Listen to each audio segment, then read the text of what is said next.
glória a Deus assim bem alto. Faça as máscaras. Glória a Deus que atravessa as máscaras com força. Ora, está toda a gente bem disposta na casa de Deus. Podemos nos sentar, sejam bem-vindos à casa de Deus. Nós estamos aqui para comungar, para cultuar Deus, para chegar mais perto e também, de certa maneira, para deixarmos que Ele estabeleça a sua vontade em nosso coração, pois sabemos que Ele é motivo de prazer, sabemos que Ele é motivo de propósito cumprido em nossa vida. Amém? Então vou pedir que, sem demoras, vocês abram as vossas Bíblias em Jeremias 9, enquanto o louvor se senta e acompanha convosco no lugar. Jeremias 9, versículo 23.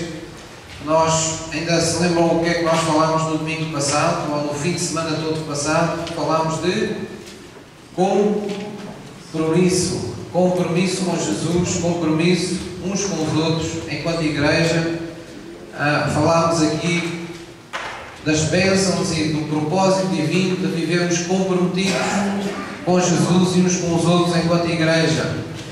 Falámos aqui que a falta de compromisso é uma das principais doenças deste tempo, desta geração, quer no mundo, quer porventura até nos próprios meios da igreja.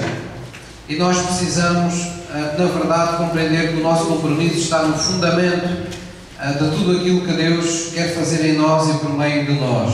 Esta sexta-feira, há 2 dias atrás, nós estivemos aqui para orar e para também, de alguma forma, trazer um pouco de ensino sobre como nós, pela oração do Pai Nosso, trazemos a manifestação do Reino de Deus e como essa é a vontade de Deus, agir pela vinda do Reino, pois um povo comprometido com Jesus não pode ter outra expectativa senão de que onde Ele estiver, onde cada um de nós estiver, aí se manifesta o Reino de Deus. Nós somos uma igreja ambulante, não é? Vocês já viram, por exemplo, agora nas campanhas de vacinação, há carrinhas ambulantes que vão a determinadas terras onde não estão bem servidas por hospitais e por centros de saúde, a sítios muito isolados, e eles vão lá na carrinha, levam tudo, não é? E nós somos um pouco isso, nós somos essa carrinha de Deus que leva a igreja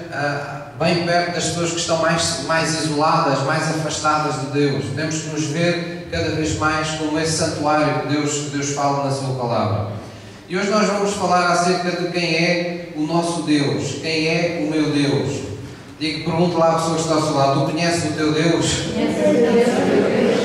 Certamente toda a gente vai dizer: sim, então é por isso que eu estou aqui. É verdade, há uma porção de conhecimento, de experiência, de viver experimentado que nós temos de Deus.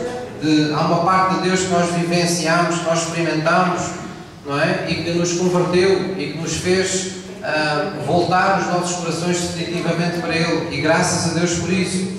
Mas Deus quer nos mostrar mais de quem Ele é. E se nós queremos verdadeiramente viver pela fé e alcançar as coisas que Deus tem prometido, como grandes feitos, como grandes conquistas, nós temos que estar preparados para perseguir ainda mais, no bom sentido, a Deus. Ou seja, perseguir em conhecer e em nos aproximar mais e mais de Deus. Toda a vez que damos connosco incrédulos e não somos capazes de confiar em Deus, não esperamos o tempo suficiente por uma promessa, pela resposta a uma petição que fizemos na presença de Deus e logo desanimamos. Isso são sempre sinais, são sempre manifestações de que nós ainda não conhecemos assim tão bem Deus quanto nós porventura gostaríamos, não é? Porque quem conhece Deus sabe que Ele não abandona aquele que nele espera, sabe que Deus não deixa confundido aquele que nele confia. Mas por vezes o mundo aperta connosco, as circunstâncias da vida apertam connosco de tal maneira que nós temos instantes em que nos dá, como se costuma dizer na gíria, uma branca, não é? Nós ficamos, de repente foge-nos tudo da nossa cabeça, desaparece-nos tudo da nossa cabeça ou do nosso coração. Parece que nem somos convertidos, parece que nem temos anos, alguns de nós, de estar com Deus, e parece que trememos das canetas, como se costuma dizer, porque parece que Deus já não vai a tempo, Deus já não nos pode acudir, Deus já não é tão poderoso na nossa vida. E quando nós ficamos nesse marasmo de dúvidas e de indignação e às vezes de suspeição até espiritual para com Deus, é porque de facto ainda não o conhecemos verdadeiramente. Então, Jeremias 9, nos fala um pouco disso. Diz assim em Neemias 9, versículo 23. Neemias 9, versículo 23. Jeremias, desculpem. Jeremias, tem toda a razão. Jeremias 9, versículo 23. O pastor já queria ir para o Neemias. É lá, é parecido.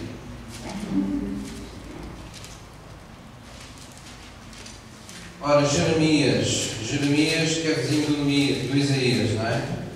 Jeremias 9, versículo 23, diz assim, a palavra de Deus, vamos dizer alto e bom som das nossas Bíblias, porventura, ao repetirem, houver uma ou outra palavra um pouco diferente, é meramente pela tradução da Bíblia. Diz no versículo 23, assim diz o Senhor, não se glorie o sábio da sua sabedoria, nem se glorie o forte da sua força, não se glorie o rico das suas riquezas, mas o que se gloriar, glorie-se nisto, em me entender e me conhecer que eu sou o Senhor, que faço beneficência, juízo e justiça na terra, porque destas coisas me agrado, diz o Senhor. Então, Deus diz que se dá uma coisa nós nos devemos vangloriar, ou vangloriar não, nos gloriar, porque vanglória é aquela que nós, é aquela glória que é vã, é aquela glória que não nos leva a lado nenhum, não é? É aquela que Deus diz que não devemos fazê-la, que é o sábio gloriar-se em que sabe muito, a pessoa que tem riquezas gloriar-se como é uma pessoa bem-sucedida, como ela tem muito, mais que os outros. Então Deus diz que essa é uma vanglória, uma glória que não vale a pena nós desperdiçarmos energias nem entendimento com isso, mas Ele diz, se vocês querem gloriar de alguma coisa, gloriem-se nisto, em me conhecer. Essa deve ser de facto o nosso alvo, esse tem que ser de facto a força motriz da nossa vida cristã. É de lá que vem o fervor, é de lá que vem a verdadeira intensidade da nossa vida espiritual, que contagia todas as outras áreas da nossa vida. Primeiro do reino de Deus e da sua justiça, que faz com que tudo na nossa vida venha a reboque da nossa saudável espiritualidade, não é? Da nossa vida genuína com Deus, porque isso traz unção, isso traz revelação, isso traz poder do Espírito Santo sobre a nossa vida. Então caminhos são abertos, prisões são rompidas, assuntos são resolvidos, nós tornamos uma bênção para os outros, então tudo rompe, tudo é rompido, não é? Por esse poder de Deus que vai fluindo do nosso espírito, esses rios de água viva que Jesus prometeu que fluiriam de dentro de nós, quando nós estamos verdadeiramente ligados a Ele, quando nós partimos deste conhecer Deus. Temos que entender também que este conhecer Deus não se trata de ter conhecimento mental. Há muita gente que conhece, digamos, tem um conhecimento que nós chamamos um conhecimento mental de Deus, não é? Mas não experimentaram Deus. E o que nós estamos aqui a falar não é de conhecer Deus no sentido de saber dizer por A mais B o que é que achamos que Ele é. Estamos a falar de conhecer Deus no sentido de termos experimentado as diferentes manifestações, as diferentes formas como Deus se apresenta.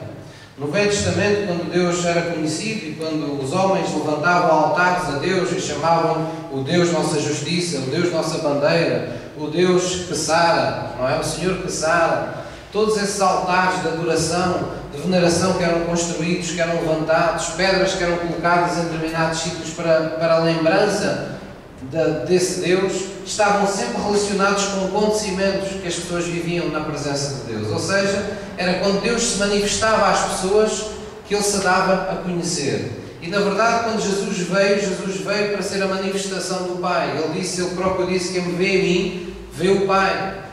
Quem me vê em mim a curar os enfermos, está vendo Deus a curar os enfermos. Quem me vê em mim a expulsar os demónios, está vendo Deus a libertar cativos.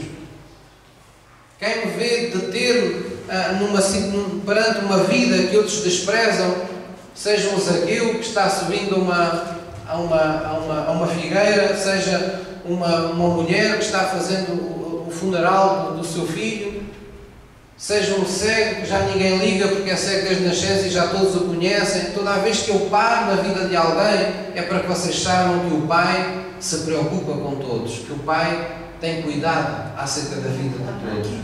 Amém? Então, nós temos que compreender isso, que quando Jesus veio à Terra, e nós, inclusivamente, temos mensagens que falam acerca de quem Jesus Cristo é, e a sensação que às vezes fica, que eu acho que vocês também têm como eu, é quando estamos falando de Jesus e dizemos que Jesus é o Deus forte, não é? Da nossa salvação, e outras definições que nós temos na Bíblia, de acordo com as profecias, a sensação que fica é que estamos a falar do Pai e não do Filho, não é? Parece que estamos a falar de quem Jesus é, mas estamos, na verdade, tudo nos leva sempre ao Pai, porque é esse o plano de Deus, é que o Pai seja quem vê o Filho, veja o Pai. Deus quer que quem nos vê a nós, veja Cristo em nós. Cristo em nós é a esperança da glória. Deus quer continuar a ser visto, Deus quer continuar a ser experimentado. E no Velho Testamento diz que o povo de Deus, num determinado contexto, ele sofreu, diz a Bíblia, não é? Porque ele pereceu, porque não conhecia a Deus, por falta de conhecimento. Jesus, falando a alguns judeus que ouviam, ele disse a dada altura: vocês erram em todo o tempo, sempre que não têm uma experiência pessoal com as Escrituras, nem com o poder de Deus. Então nós precisamos de conhecer quem é o nosso Deus. A nossa fé não pode estar apoiada em ideias, ela tem que estar apoiada em convicções geradas pelo Espírito Santo no nosso íntimo. Convicções inabaláveis, que foram como que gravadas a ferro e fogo em experiências que nós tivemos em nossa vida com Deus. Posso ouvir uma mãe? Então essa é o, digamos, o conhecimento que nós temos que procurar de Deus. Então, a falta de conhecimento acerca de Deus não muda quem Deus é, não é? Deus não deixa de ser quem Ele é porque os homens não o conhecem. Só porque no mundo muita gente culpa Deus das desgraças que lhes acontecem, não sabendo melhor, não significa que Deus seja essa pessoa. Deus não se altera, não é? Não há sombra de variação nele, Ele não se modifica, Ele não deixa de ser quem é pela nossa falta de conhecimento.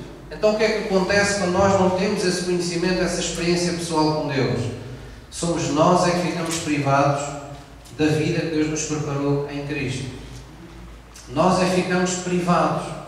Nós é que precisamos que nossos olhos espirituais vejam Deus, que os olhos da fé sejam abertos na nossa vida espiritual, no nosso coração, para nós conseguirmos ver Deus para lá das coisas que nos acontecem.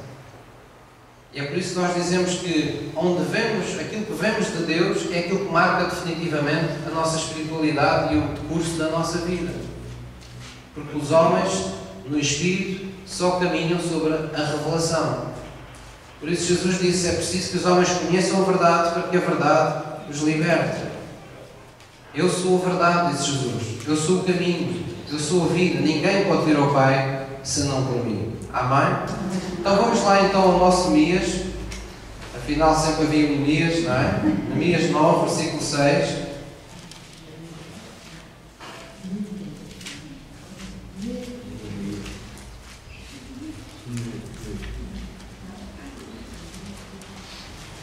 Neemias 9, versículo 6.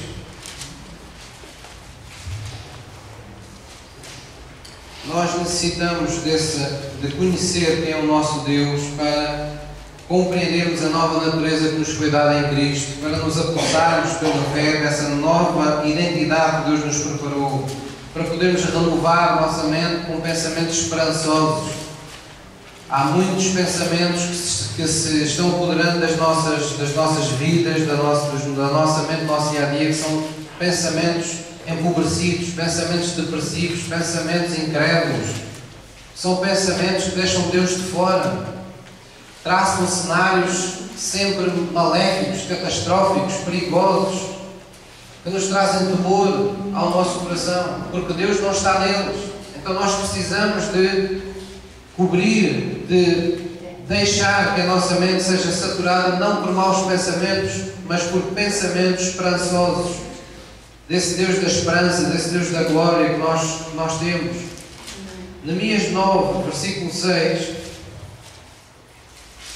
Desde o versículo 6 até o versículo 33, nós não vamos ler tudo, obviamente, seguido, mas vamos ler assim algumas pontas soltas. Os irmãos, se quiserem, podem em casa desenvolver um pouco mais. E o que nós vamos ver é que os judeus daquele tempo, em particular os levitas, nesta ocasião, eles fazem uma descrição incrível de Deus. Quer dizer, eles vão falando, vão caracterizando a Deus nesta passagem, e à medida que nós vamos lendo e meditando estas características, nos é dado a conhecer, nos é dado a possibilidade de nos aproximarmos cada vez mais da imagem autêntica do Deus que nós servimos. Por exemplo, no versículo 6 começa por dizer: só tu és Senhor, tu fizeste o céu dos céus, e todo o seu exército, e a terra e tudo quanto nela há, os mares e tudo quanto neles há, e tu os guardas, não é? Tu os guardas com vida a todos, e o exército dos céus te adora. Então, esta primeira declaração, por assim dizer, de Deus, fala de um Deus que é soberano. Só tu és Senhor, não é? Só tu és Senhor. Nós vamos olhar para o nosso Deus e perceber que Ele é um Deus verdadeiramente soberano. Ele é um Deus que está assentado num trono solitariamente. Mais ninguém está sentado com Ele. Nós temos a tendência, não é, nas nossas orações, na nossa espiritualidade, de olhar como que para cima, não é? Porque temos essa noção de que Deus está no céu, o Pai Nosso que estás nos céus, não é? E nós temos esse sentimento, esse instinto de levantar os nossos olhos para Deus. Mas Deus baixa dos seus olhos. Ele não tem ninguém para olhar para cima dele. Ele só olha para baixo.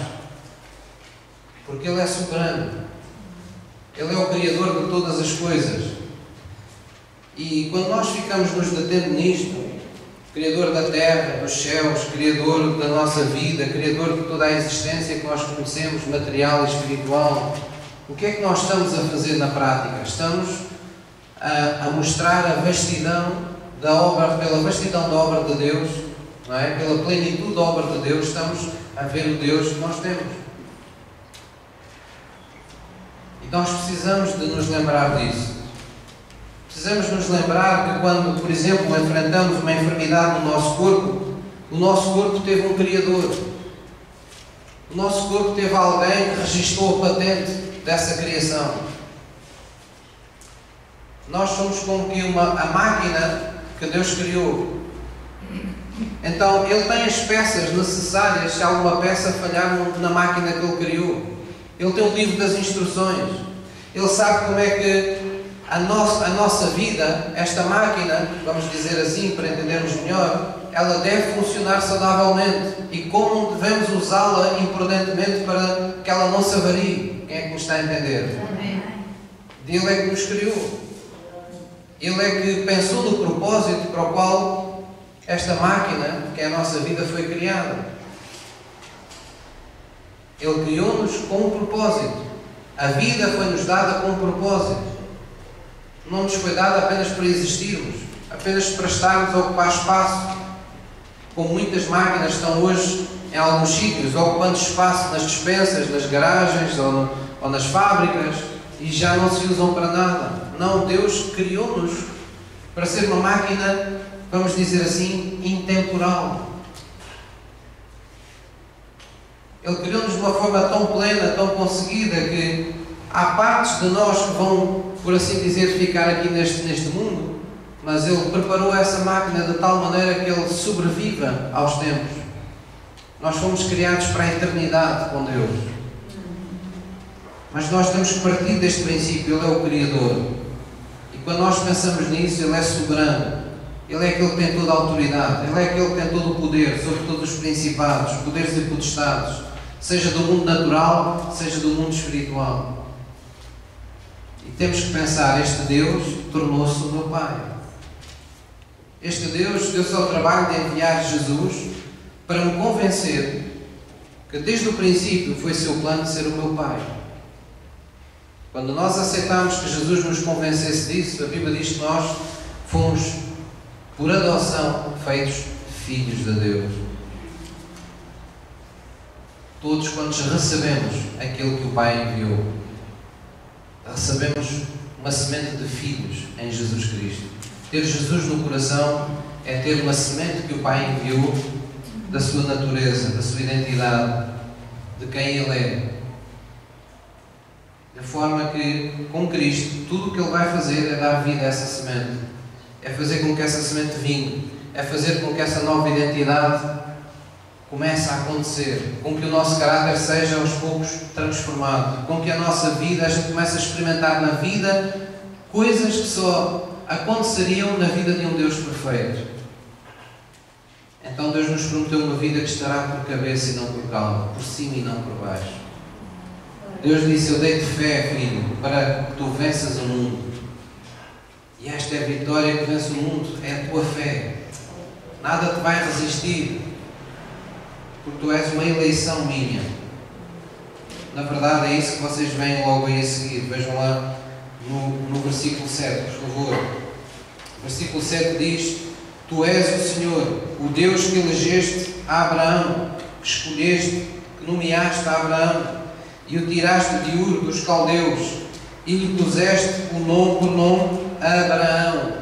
Não é? Há como que aqui um A aspirado no meio, que é por assim dizer, é uma vogal tirada do nome de Deus e colocada no meio do nome de Abraão, alterando o nome de Abraão para Abraão.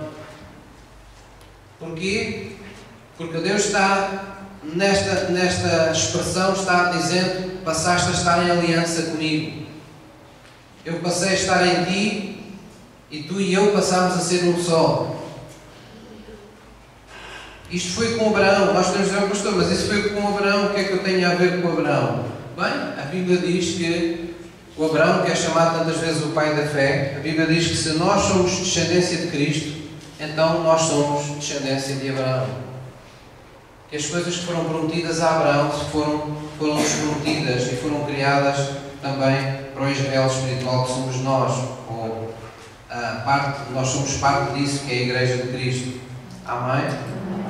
Então, a Bíblia diz que Deus, na verdade, sustém todas as coisas pela palavra do seu poder. Ele é o Criador, Ele é o Soberano. Nós temos que pensar: porque é que nós temos que dar graças a Deus todos os dias? Porque é que devemos dar graças a Deus em tudo? Não é?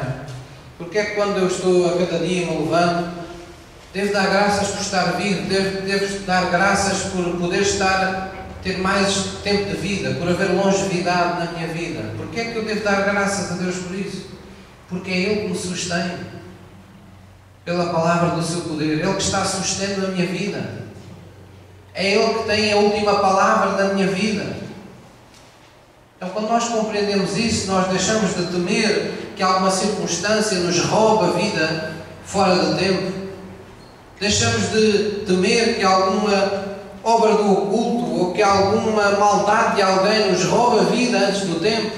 E nós queremos que a nossa vida tenha um propósito na Terra. Está cumprindo um propósito. Quando nós tivermos que sair daqui, é no momento que Deus assim o quiser. E por isso vamos ter paz.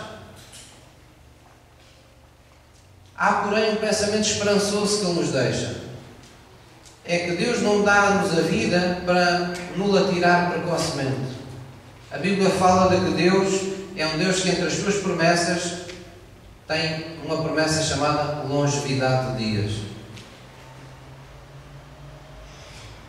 Quando nós vivemos prazerosamente a vida que Ele nos deu e de coração acertado com Ele, Ele, de coração, nos faz sentir que Ele prolonga os nossos dias de prazer na Sua presença. E nós devemos ter fé nisso. Não devemos andar a pensar que a qualquer instante, um qualquer vírus, uma qualquer pandemia, uma qualquer coisa que esteja por acontecer que a gente não saiba, pode vir e não se sabe de onde, e lá se vai a minha vida, e lá se vai tudo, e o que vai ser dos meus filhos, e o que vai ser da minha casa. Não, nós não estamos mais nessa vida, irmão.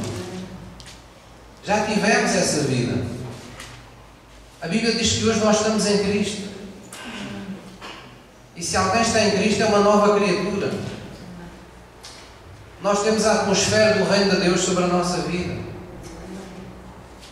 Nós devemos viver crendo que quando Deus nos dá a oportunidade de viver na sua presença, é para valer. A Bíblia diz: estando vocês em pecado, Deus vos deu Jesus Cristo, como não vos dará com Ele, com Jesus Cristo agora, vocês estão nele, todas as coisas?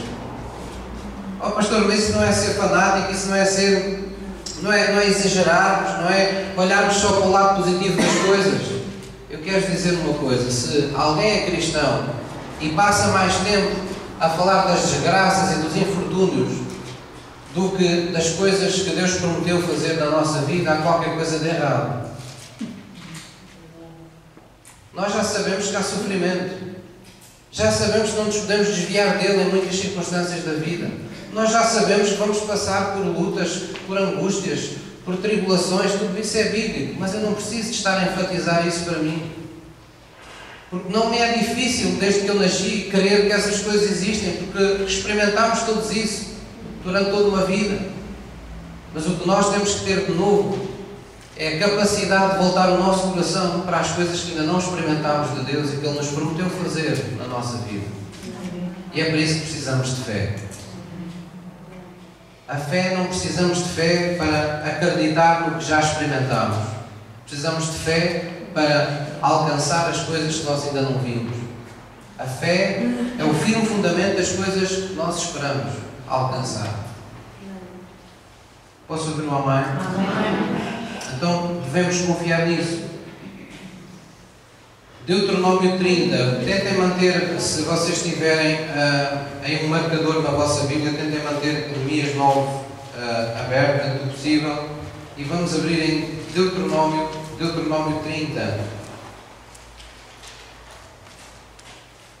A palavra de Deus, nós não lemos, mas diz lá em Colossenses, apenas para refletir um pouco aquilo que estivemos aqui falando, diz lá em Colossenses, não é? Que todas as coisas foram criadas por Deus, com Jesus e para Ele. E que é Ele que guarda e que sustém todas as coisas em sua mão poderosa. Então nós devemos ter essa confiança. Deuteronômio 30, versículo 19, diz assim a palavra de Deus: os céus e a terra tomo hoje por testemunha, disse Deus perante o seu povo, diante de vós, de que te tenho proposto a vida e a morte, a bênção e a maldição. Escolhe, pois, a vida, para que vivas tu e a tua descendência, amando ao Senhor teu Deus, dando ouvidos à sua voz, e achegando-te a Ele, pois Ele é a tua vida e o prolongamento dos teus dias, para que fiques na terra que o Senhor jurou a teus pais, a Abraão, Isaque e Jacó, que lhes haveria de dar. Então esta passagem nos diz que há uma escolha verdadeiramente a fazer. Amém? Há uma escolha a fazer. E diz Deus que perante essa escolha, nós escolhermos a vida de Deus que Deus tem para nós, implica nós termos uma determinação no nosso coração. É amar ao Senhor teu Deus. Diz aqui como é que nós escolhemos vida: amando ao Senhor teu Deus, dando ouvidos à sua voz, achegando-se a Ele, quer dizer, aproximando-nos de Deus. Sempre que você está aqui num culto, você tomou a decisão de sair de casa para se aproximar de Deus. Sempre que você vai ter comunhão e abre uma Bíblia do nada e vai à procura nas Escrituras do seu Deus, você está se aproximando de Deus. Todos esses atos contam para Deus. Todos esses atos são formas de Deus se sentir amado por si. Sabe, nós dizemos, e é verdade, porque é isso que está na Bíblia, que Deus age em seu profundo amor. Quer dizer que Deus não precisou que nós o amássemos primeiro para que Ele nos amasse. Bem pelo contrário, a Bíblia diz que porque Ele nos amou primeiro, nós agora o podemos amar. Mas, toma atenção a este mas. A Bíblia diz que tudo o que é cristão, tudo aquilo que está em Cristo é conhecido de Deus. Porquê é que é conhecido de Deus? Porque Ele passou a ter uma coisa nova que antes não tinha. Ele passou a amar a Deus. É isso que nós estamos aqui a ler no versículo 20. Amando ao Senhor teu Deus. Nós passamos a amar a Deus. Como é que o pastor vê que nós amamos a Deus? Ora, porque fizemos escolhas na nossa vida. Podíamos, por exemplo, hoje estar em qualquer outro lado e decidimos estar aqui. Porque muitas vezes na vida nós podíamos fazer a nossa vontade em muitas áreas da nossa vida, como reter o perdão a alguém, retribuirmos o mal com o mal, nos deixarmos abater pelas circunstâncias e entregarmos a sentimentos depressivos, entregarmos à murmuração, e nós decidimos que não queremos viver assim, porque conhecemos a vontade de Deus. Sabemos que Deus não quer que vivamos assim. Olha, todas as semanas vejo que vocês amam a Deus, porque não há uma semana que vocês não contribuam com a obra de Deus.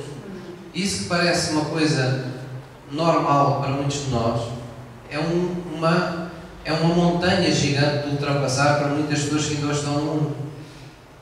Muitos conseguem ir aos casinos e estourar o ordenado logo ao quinto dia ou ao terceiro dia. Outros são capazes de estourar a reforma em raspadinhas, mas escandalizam-se se as pessoas fazem ofertas na casa de Deus. Mas isso para nós já não é assunto. Porquê? Porque nós amamos a Deus. Eu nunca lamento o dinheiro que invisto na vida dos meus filhos ou da minha família. Porque são as pessoas que eu amo. Em quem é que eu iria investir se não nas pessoas que eu amo? Amando ao Senhor teu Deus.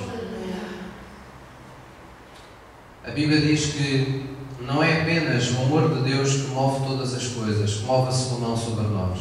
A Bíblia diz que é também o nosso amor por Ele que move a sua mão sobre nós. A Bíblia diz que Deus faz com que todas as coisas contribuam juntamente a favor daqueles que o amam.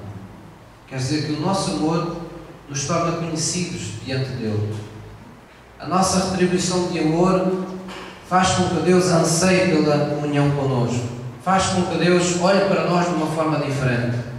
E é por isso que vocês leem, por exemplo, Daniel, e quando chegam lá a partes que nós gostamos muito de ir, ver onde Daniel orou, não é? Ele foi lá travado pelo príncipe da Pérsia e tudo mais.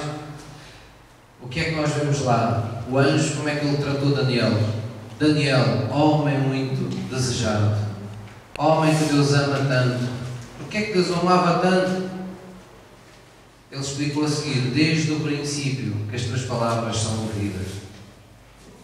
Deus ama ouvir as palavras do nosso coração. Se nós conhecermos verdadeiramente Deus, vamos perceber que ter comunhão com Deus é muito mais do que termos as nossas necessidades supridas, é muito mais do que termos a bênção de Deus sobre a nossa vida. É, antes de tudo, agradar o coração de um Pai que temos no céu. E quem consegue ver isso, consegue chegar à essência do cristianismo. É uma essência de adoração. O cristão foi feito para adorar com a sua vida a Deus. Quando nós adoramos com a nossa vida a Deus, não temos que nos preocupar tanto como é que as coisas irão ser feitas em nossa vida, porque Deus preparou as coisas de forma a que aqueles que adoram a Deus vivam na graça de Deus. Foi por isso que Jesus, no Sermão da Montanha, disse: vocês já viram, olhem para as aves dos céus, olhem para os lírios do campo. Vocês já viram a beleza que eles têm, já viram que as aves não precisam de semear para colher, não precisam de uma série de coisas. Deus nos alimenta. E Jesus o que é que disse? Não tendes vós muito mais valor? É uma forma de Jesus dizer: porque é que vocês se deixam tomar pela ansiedade? Porque é que vocês ficam tão temerosos quanto ao vosso futuro? Porque é que vocês ficam tão envolvidos com as coisas que vos acontecem, como se as dificuldades fossem a palavra de Deus na vossa vida? Não há um Pai que cuida de vocês, não há um Pai que está por detrás do vosso nascimento. Não foi Ele que vos pôs na terra, não foi Ele que vos levou a Cristo, não é Ele que prepara cada dia vosso antes de vocês acordarem. Nós às vezes gostamos de ver essas histórias, não é? E as pessoas partilham essas histórias das pegadas na areia, enfim, uma série de histórias, não é? Poemas onde nós estamos a acordar e já Deus estava assim, já Deus estava assado, não é? Para nos lembrarmos, nos recordarmos como Ele cuida de nós. Pastor, mas se Ele cuida de mim, porque é que ainda há tantas coisas que eu faço na vida terríveis? Isso é uma coisa que Deus vai falar ao seu coração se você o buscar. Isso é algo que Deus vai esclarecer consigo. Porque nesta vida todos passamos por tempestades. Umas por estarmos a fazer a vontade de Deus, outras por estarmos fora da vontade de Deus. Só você pode saber qual é a situação da sua vida. Passamos às vezes por dificuldades, não porque estejamos a fazer algo de errado, mas às vezes simplesmente porque Deus nos quer fazer crescer. Porque se eu não tiver novos desafios, se eu não desejar superar-me a mim mesmo, se eu não desejar ir além daquilo que me é confortável, eu nunca vou crescer na vida, nunca vou criar maturidade, seja espiritual, seja natural na minha vida. Então Deus permite-me enfrentar determinadas barreiras, determinadas situações que sacodem a minha vida, que sacodem a vossa vida, não porque Ele é um Deus mau, não porque Ele é um Deus descuidado, não porque Ele não cuida de nós, mas porque às vezes nós precisamos de um pequeno terremoto na nossa vida pessoal para arrepiarmos caminho, para deixarmos de ir numa determinada direção na nossa vida, para pararmos de fazer determinadas coisas que fazíamos erradas na nossa vida, convencidas que estavam certas. Há crises na vida do cristão que não são verdadeiros problemas, são bênçãos de Deus, porque são momentos de viragem, são momentos de arrependimento, são momentos de ver pela primeira vez aquilo que já deveria ter sido visto há mais tempo. Posso ouvir uma mãe? Vamos voltar a Neemias. Neemias, versículo 7. Tu és, Senhor, o Deus que elegeste a Abraão. Eu pergunto, será que Deus tem alguma palavra parecida para nós, a Igreja? Claro que sim. Jesus também disse, não fomos nós que o escolhemos, mas Ele nos nomeou, Ele nos escolheu, Ele nos elegeu, ainda antes da fundação do mundo, diz a Bíblia. Diz que nos predestinou. Desde a fundação do mundo estamos predestinados, temos um destino que nos foi criado para sermos conforme à imagem de Jesus Cristo, segundo o plano que Deus preparou para as nossas vidas. E diz aqui que Deus tirou, não é? Deus tirou a Abraão de Ur, dos caldeus. Deus também nos tirou da nossa velha vida. Deus também foi o Deus que nos tirou, como diz a Bíblia, nos transportou do reino das trevas, do reino onde estávamos às escuras para Deus, para o reino do Filho do seu amor.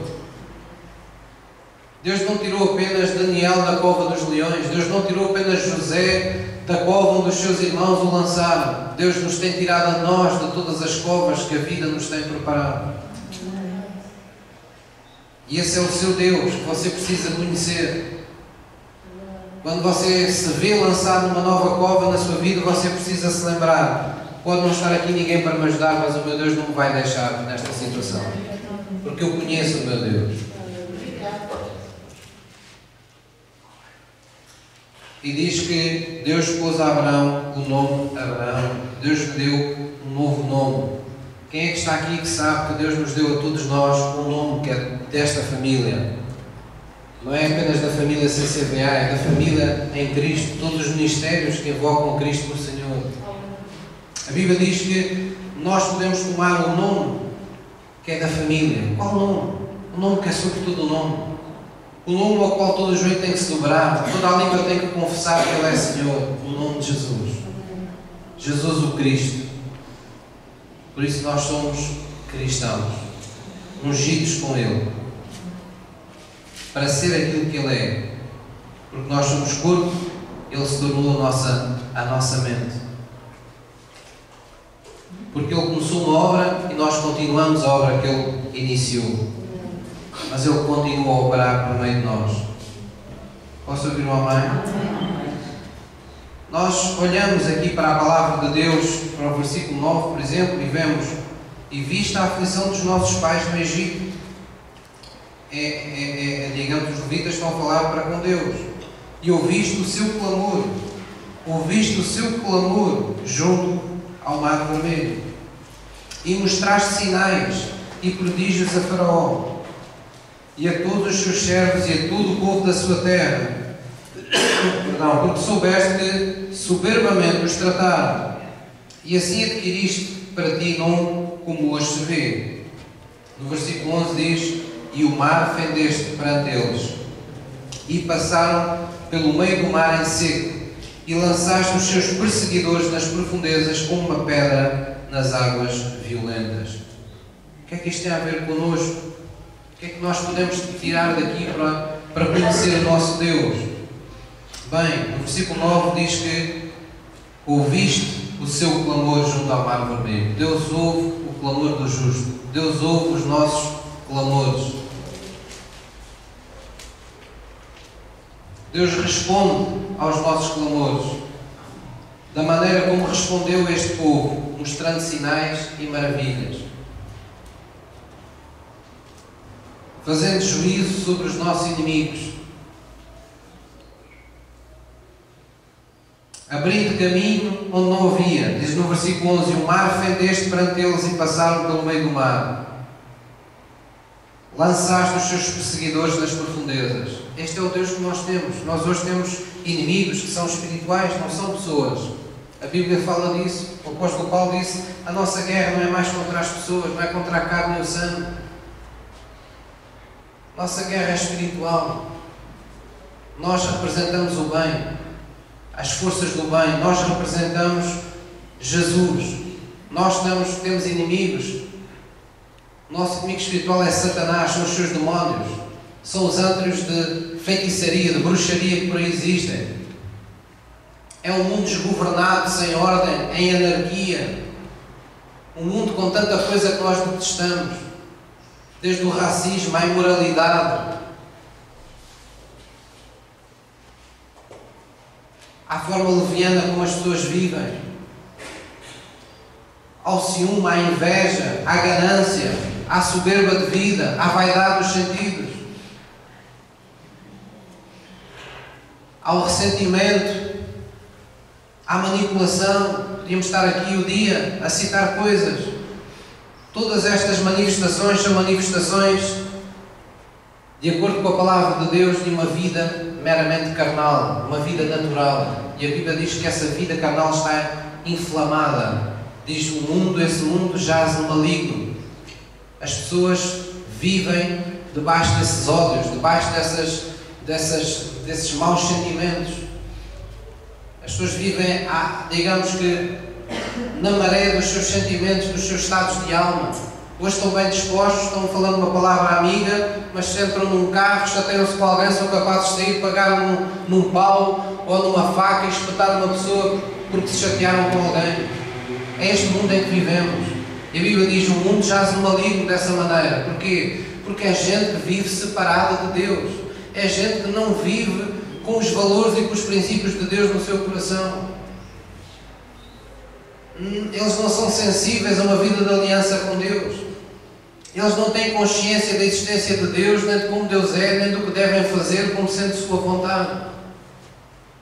Eles não conhecem o plano de Deus para a vida deles. Vivem a vida como se estivessem sós no mundo, sozinhos, sem Deus. É isso que a Bíblia diz. Mas a Bíblia diz: aquele que é movido pelo Espírito Santo, tudo o que é guiado pelo Espírito Santo, esse é filho de Deus, diz a Bíblia. E nesses o fruto do Espírito é amor, fé, paz, gozo, longanimidade, benignidade, temperança. Contra esse fruto, essa manifestação desse fruto, não há lei. Não há ninguém que vos possa amarrar se vocês viverem dessa maneira. Não há ninguém que vos possa impedir de prosseguirem por diante com a vossa vida se viverem debaixo desses princípios. Porquê? Porque vocês decidiram construir a vossa vida sobre a palavra de Deus. Ela tornou-se uma rocha debaixo dos vossos pés, que vos permite ficarem inabaláveis perante os temporais da vida.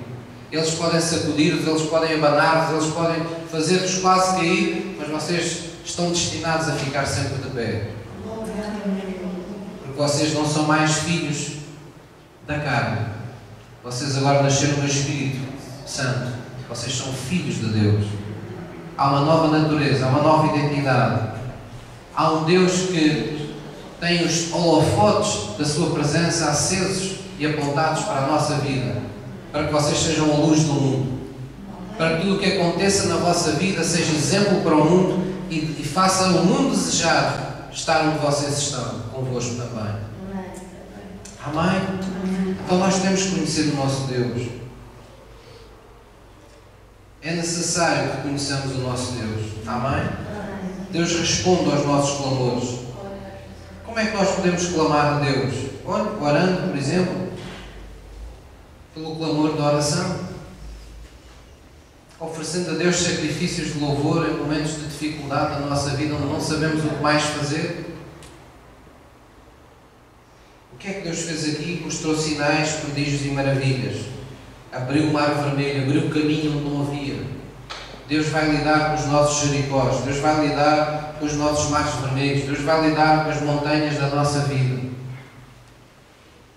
E a Bíblia diz que Ele já nos deu uma poção mágica. Eu, quando era miúdo, era absolutamente apaixonado por uma banda desenhada que era o Asterix e o Obelix. Eu adorava aquilo, não é? Tenho um sentido de humor muito requintado, aquilo, e fez escola na minha geração. E obviamente entre o Obelix, vocês já uma vez ouviram, muitos de vocês já ouviram falar, mas os que não sabem, o Obelix era um rapaz gaulês que se vestia dentro de um barril.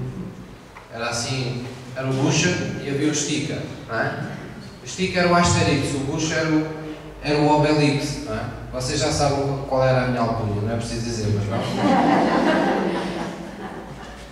E eu adorava aquelas bandas desenhadas, então aquilo basicamente acabava sempre da mesma maneira. Aquilo dava muitas voltas, mas aquilo falava da resistência vamos dizer, dos verdadeiros franceses, não é? Lá na França, da resistência ao Império de Roma, e como eles resistiam à ocupação, não é?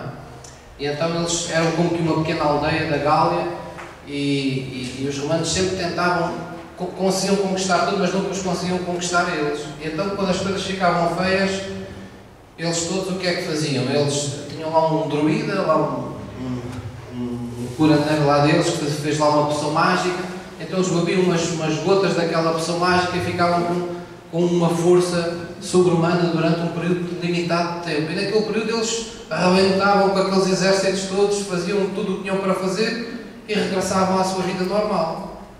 O Obelix, entretanto, em criança, tinha caído dentro do caldeirão da poção mágica, nunca precisou mais de beber poção mágica, teve poção mágica para a vida toda.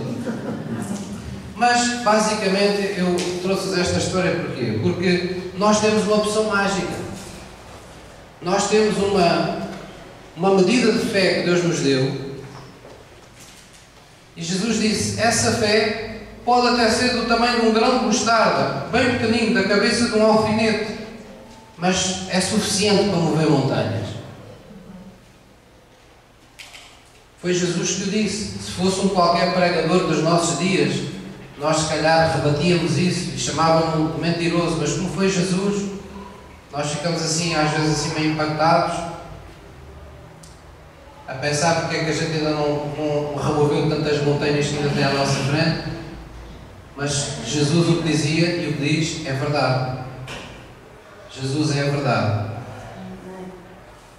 E, na verdade, se nós crermos em Deus, grandes obras acontecem sempre na nossa vida. Se nós crermos em Deus, essa é a mensagem da Bíblia, nós vamos ver a glória de Deus na nossa vida.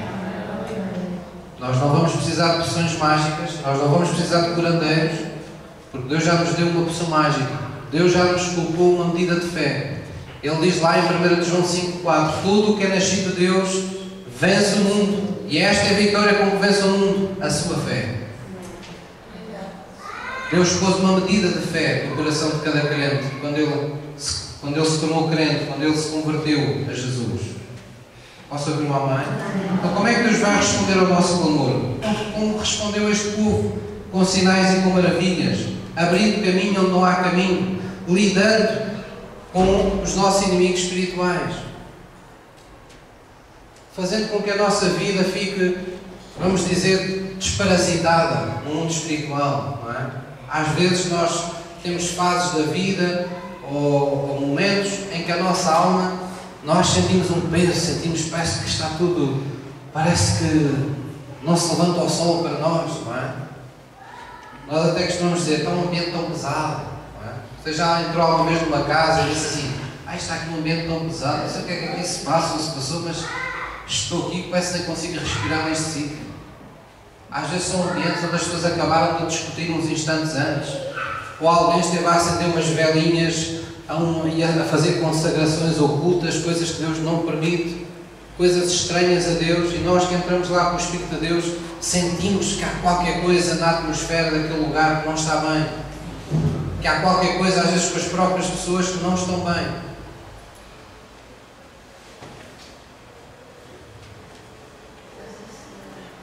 Então Deus diz, eu respondo ao teu clamor, eu lido os teus inimigos.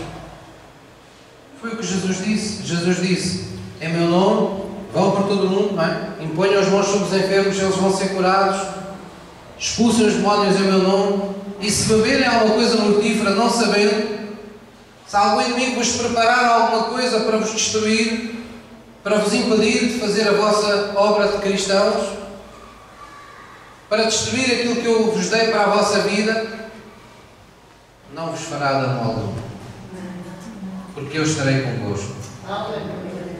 Essa é a nossa proteção. A nossa proteção é que Deus está sempre connosco. E quem tem Deus, tem na verdade tudo. Amém? Só que nem todos ainda estamos convencidos disso. Nós às vezes temos Deus, mas achamos que nos falta tudo. E então Deus, que é muito bom, há momentos, às vezes na nossa vida, que Ele nos deixa, nos retira tudo o que nós temos na nossa vida. Às vezes as pessoas que nós mais amamos, as coisas em que mais nos dão confiança, aquilo que para nós materialmente às vezes tem mais valor, Deus às vezes permite que todas essas coisas nos sejam momentaneamente retiradas, tal como fez com Jó. Só com o propósito de você chegar num momento onde está somente você e Deus, como estar dentro de uma sala de uma casa vazia e só você e Deus, e você aí descobre que Deus é tudo quanto você precisa. Não há outra forma de descobrir isto. Não há outra forma de descobrir isto. É por isso que nós às vezes passamos por determinadas situações complicadas na vida. Temos mesmo que passar por elas para perceber que só Deus nos pode valer nessas situações, onde os nossos melhores amigos nos falham, onde as pessoas que mais nos amam na família, por muito que queiram, nada podem fazer por nós, porque nós precisamos de um milagre e não há ninguém que faça milagres a não ser Deus.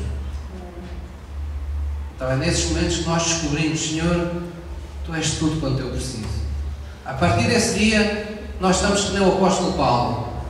Estou preparado para viver com tudo ou sem nada. Estou preparado para a abundância, para a pobreza, para ser aclamado, para ser odiado. Nada me importa, eu estou morto para todas as coisas. Porque a vida que eu agora vivo, não vivo-a mais de mim mesmo, mas vivo-a na fé do Filho de Deus. Posso ouvir um amém? Eu vou pedir ao louvor que suba, por favor. Vamos continuar, Neemias, no versículo 12 da vossa Bíblia. Neemias 9, versículo 12, diz: E guiaste-os de dia por uma coluna de nuvem, e de noite por uma coluna de fogo. Isto está fazendo alusão ao povo que foi guiado por Deus no deserto, quando saiu do Egito, a caminho da terra prometida. Guiaste-os de dia por uma coluna de nuvem, de noite por uma coluna de fogo, para lhes iluminar o caminho por onde haviam de ir. E diz assim no versículo 19, apenas para associarmos à mesma revelação: Todavia, tu, pela multidão das tuas misericórdias, não os deixaste no deserto. A coluna de nuvem nunca se afastou deles de dia, para os guiar pelo caminho, nem a coluna de fogo se afastou deles de noite para lhes iluminar. E isto pelo caminho por onde haviam de ir. Versículo 20. E deste o teu, diga comigo, bom espírito, para os ensinar. E o teu maná não retiraste da sua boca, a água deste na sua sede. Então, nesta passagem estamos a falar de alguém que nos guia. Quem é esta coluna de nuvem durante o dia? Quem é esta coluna de fogo esta nuvem durante o dia, esta coluna de fogo durante a noite?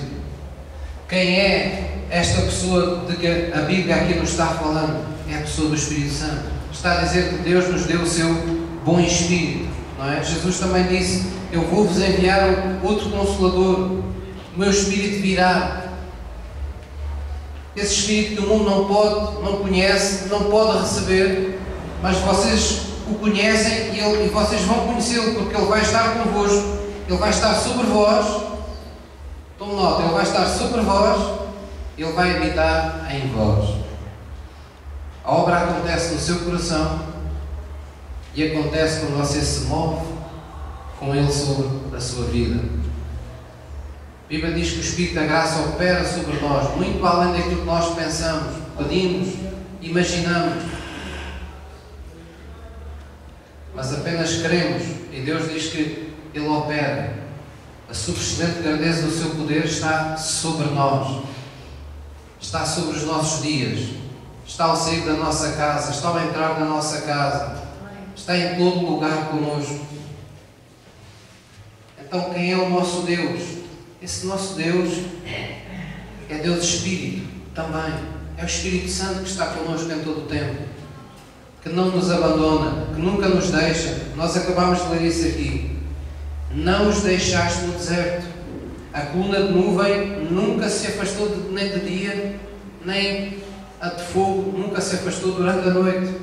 Deus nunca se afasta de nós. Diga para a pessoa que está a falar: Deus nunca se afasta de ti.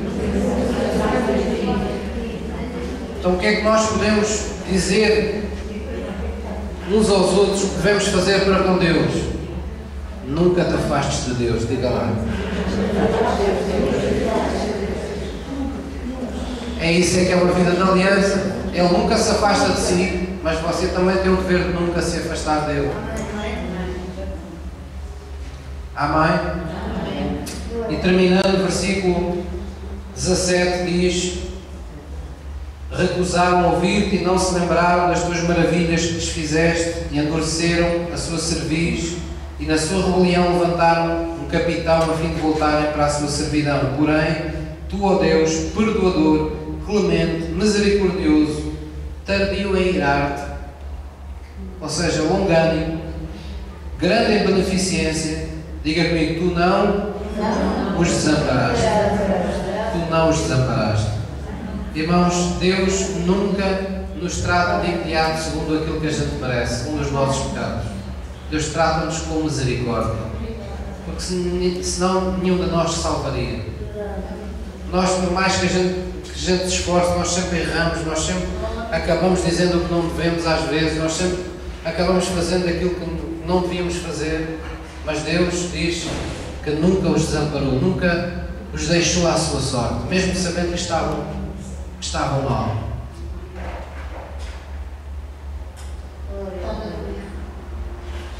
Então, este é o seu Deus. É o Deus em que você pode confiar. Amém? É um Deus de amor, é um Deus benigno. É um Deus que não nos trata segundo as nossas más obras, mas trata-nos segundo a sua misericórdia. Um Deus benigno quer dizer que Ele não permite que a maldade triunfe na nossa vida. Ele é um Deus do bem. Ele não permite que a maldade triunfe sobre a nossa vida. Este é o seu Deus. Quando há alguma coisa má aparentemente acontecer em sua vida, você lembre sempre, mesmo que Deus tivesse permitido isto para que acontecesse, nenhuma maldade terá a palavra final na minha vida. Porque o meu Deus é benigno e Ele é o soberano. Ele está no controle de todas as coisas. Posso ser como a mãe? Vamos ficar de pé.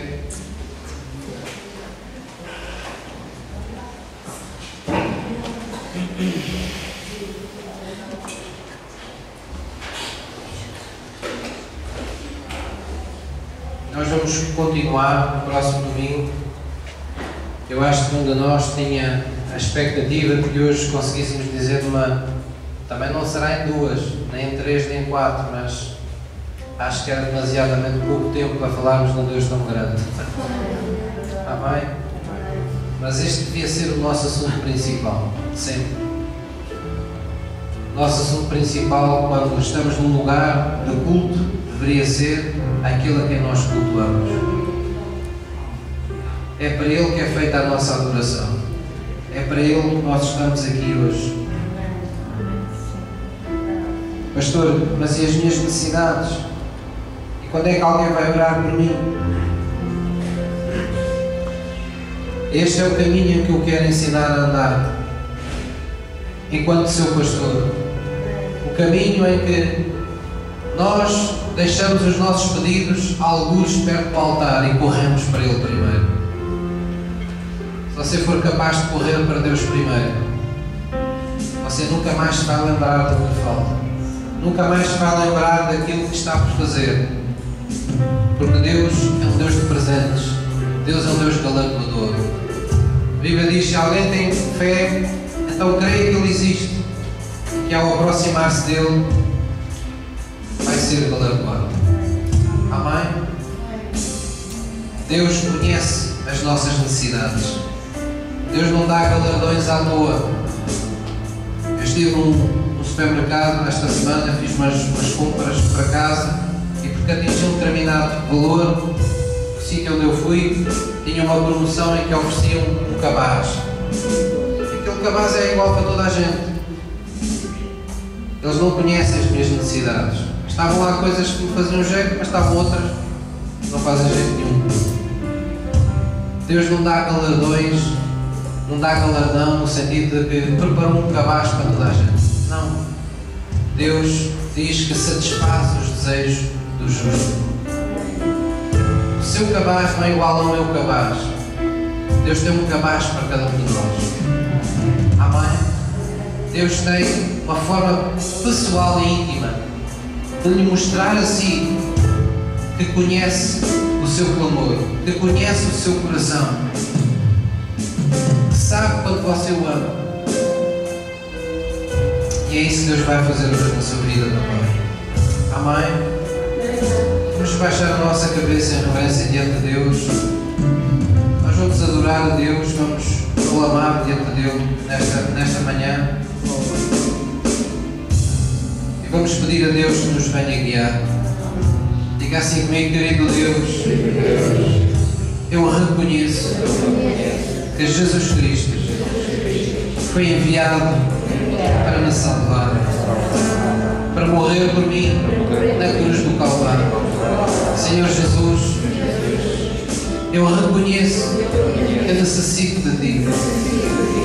Eu renuncio a todo o meu envolvimento com qualquer forma de pecado, qualquer transgressão. Eu renuncio à vida vivida fora de Ti, porque eu sei que isso desagrada. E eu reconheço lá naquela cruz, Jesus crucificou essa minha velha vida com a sua sentença, com a condenação que estava sobre ela, pelo véu da sua carne. Ele me preparou uma redenção. E porque Ele ressuscitou, eu sei que Ele vive para todo o sempre, para que o seu amor eu não viva mais para mim mesmo, mas viva para Ele e viva com Ele. Vai-me guiar, Senhor Jesus. Vai-me guiar, Espírito de Deus. Ajuda-me nesta manhã. Traz direção ao meu coração. Traz-me sabedoria para lidar com os assuntos pendentes da minha vida. Eu sei que Tu és esse Deus. Vais fender os mares vermelhos que estiverem diante de mim. Vais fazer juízo sobre toda a inimizade que está sobre a minha vida. Eu sei que Tu és esse Deus que vais trazer sinais, prodígios e maravilhas à minha vida para mostrar quanto Tu me amas e quão estás comprometido com a minha vida abundante. Em nome de Jesus. Obrigado, Deus, pelo Teu grande amor que está sobre a minha vida, por não me tratares segundo os meus pecados, mas segundo a Tua misericórdia. Eu entrego nas Tuas mãos, Senhor, nesta manhã, a minha vida.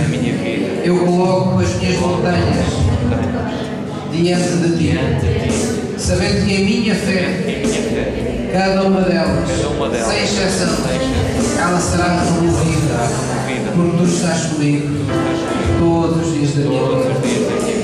Oh, vamos adorá-lo no nosso coração. Vamos fazer este hino de clamor no nosso coração, para que o Espírito de Deus nos venha guiar, nos venha mostrar aquilo que nós ainda não conseguimos ver em nossa vida, para que nos dê aquelas soluções que nós precisamos e que ainda não achamos em parte alguma.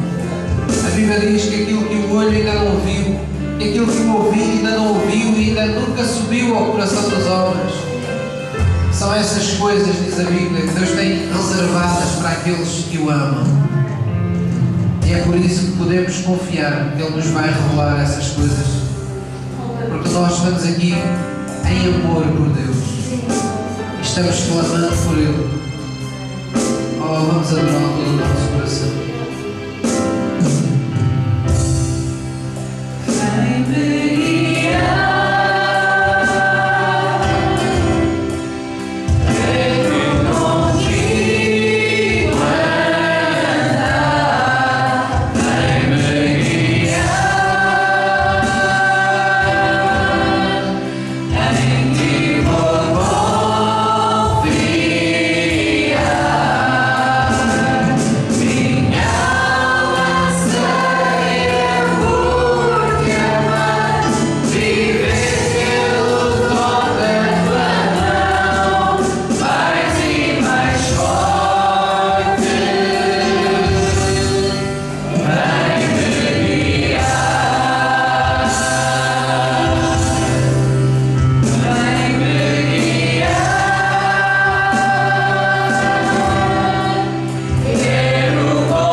Minha vida será transformada. Eu sei que o toque do Teu Espírito, Ele não precisa da ajuda de ninguém. Vem, pois, Senhor, aposta-te de mim, Senhor, Santo Espírito. Faz-me sentir quão perto, quão poderosa é a tua unção que está sobre a minha vida. Eu entrego todas as coisas. Eu entrego o meu caminho, Deus.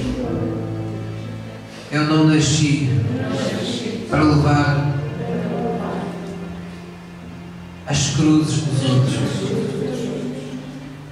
Só há uma cruz para levar. A tua, Senhor. Aquela que tu nos ensinaste a levar também. Mas aquela onde tu foste crucificado. Nela só há lugar para ti. E lá, Senhor, tu tomaste o castigo que me traz paz hoje. Traz confiança ao meu coração. E esta esperança que renova em mim as minhas forças, a minha alegria de viver, o meu entusiasmo de viver. Venha renovar essas águas do meu espírito pelo toque da tua mão. Eu te darei toda a honra. Eu continuarei a dar toda a glória, porque sei que a ti te pertence o reino, a ti te pertence o poder, a ti te pertence a glória. Oh Jesus, nós confiamos em ti nesta manhã. Oh, glória a Jesus. Vamos permanecer assim numa atitude de reverência diante de Deus. Eu não estou ministrando pessoalmente, mas o Espírito de Deus está a ministrar pessoas aqui. Você fez um pedido a Deus. O Espírito de Deus está aqui para se aproximar de uma forma pessoal e íntima de cada um de nós. Ele está aqui para dar aquele tipo de testemunho, aquele tipo de certeza no seu coração que nenhum homem pode dar, que nenhuma igreja pode dar, nenhum acontecimento desta vida pode dar, mas que Ele dá aos seus escolhidos. Oh, Santo Espírito,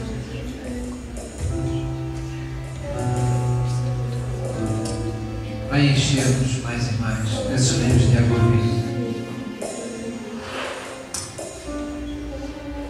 Oh, vem renovar as forças daqueles que sentaram e os cansados, Deus.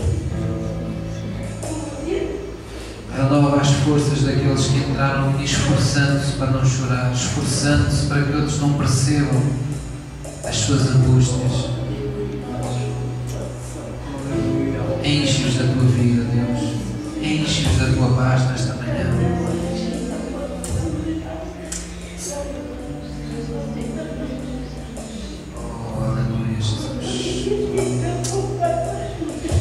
Eu proclamo essa liberdade em nome de Jesus. Eu proclamo que todo aquele que estava aqui cativo, todo aquele que estava aqui amarrado, com a sua vontade própria amarrada, oprimida, amarrotada, seja liberto agora no nome de Jesus. Todo o corpo que entrou aqui hoje enfraquecido, corrompido por qualquer doença do corpo, eu proclamo que pelas pisaduras de Jesus ele seja curado agora, no nome de Jesus. Oh Deus, obrigado pela sabedoria que estás dando àqueles que dela necessitam.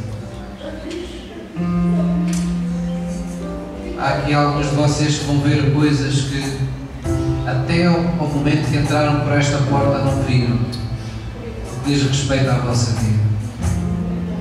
Alguns se assustarão primeiro, mas chorarão de alegria depois. Porque a percepção da realidade por vezes assusta-nos. Mas quando temos a percepção de que foi Deus quem nos revelou, sabemos que Ele está connosco para mudar todas as coisas. Oh, querido Espírito Santo, continua, Senhor. Continua ministrando.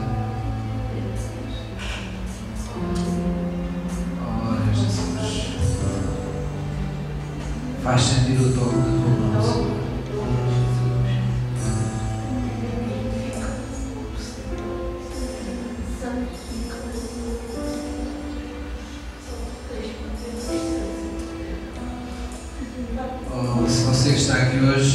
está recebendo alguma coisa de Deus, fale com Ele, agradeça. Agradeça aquilo que recebeu em suas próprias palavras no nome de Jesus. Jesus disse: pedi e dás-te-vos-á, buscai e achareis, batei à porta de Deus e ela se abrirá.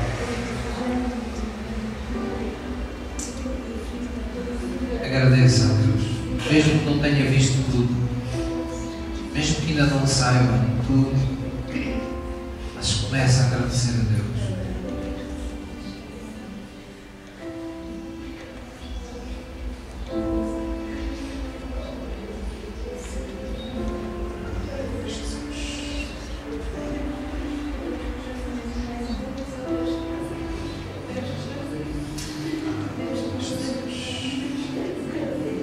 Obrigado, Deus. Nós sabemos que Tu és um Deus de milagres. Nós temos a ousadia de esperar de Ti milagres. Mas nós sabemos que Tu és um Deus de milagres.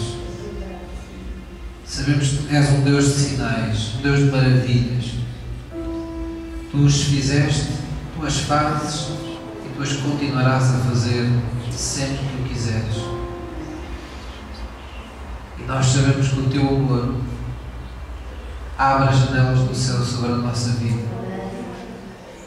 Sabemos que és um Deus sobrenatural, que tens soluções que estão para além daquilo que a nossa mente natural alcança. E por isso, com alegria, nós as celebramos nesta manhã, sabendo que és Tu que operas segundo o Teu Espírito, segundo o Teu querer, muito além daquilo que nós pedimos, muito além daquilo que nós conseguimos imaginar. Mas Tu conheces o plano da nossa vida. Tu conheces a etapa seguinte. Tu sabes onde devemos estar, cada um de nós, em cada instante, nesse plano, nesse beneplácito da Tua vontade. Pai nosso que estás nos céus, diga comigo: santificado seja o Teu nome em minha vida. Traz o Teu domínio, traz o Teu reino sobre a minha vida, e tudo seja feito em minha vida, como é feita na Tua presença no céu. Pão nosso cada dia, continua a dar-nos hoje, e perdoa as nossas ofensas, como nós temos perdoado quem nos tem ofendido. Não nos deixes cair em tentação, mas livra-nos do mal, pois Teu continua a ser o poder, a honra, a glória, o reino para todo o céu. E nós sabemos que tudo está em Tuas mãos. Por isso não vamos temer, não vamos recear, não vamos duvidar. Nós vamos esperar em Ti. Nós vamos confiar em Ti. Nós nos vamos aquietar, sabendo que Tu és Deus em nossa vida. Em nome de Jesus. Obrigado, Deus, por teres a Tua mão tocando cada extremidade da nossa vida. Nada fica de fora. A Tua vida é plena, ela é abundante. O Teu poder, esse Teu Espírito, essa subexcelente grandeza de poder, ela está em operação sobre nós. Nós sabemos disso, porque nós cremos em Ti. Tua glória será vista em nossa vida, em nome de Jesus. Amém. Glória a Jesus. Neste tom de adoração, antes de sentar, diga à pessoa que estiver ao seu lado: a glória de Deus vai ser vista na tua vida também. Amém.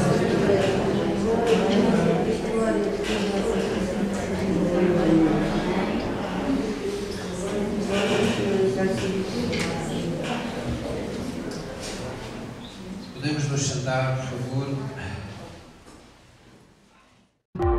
Música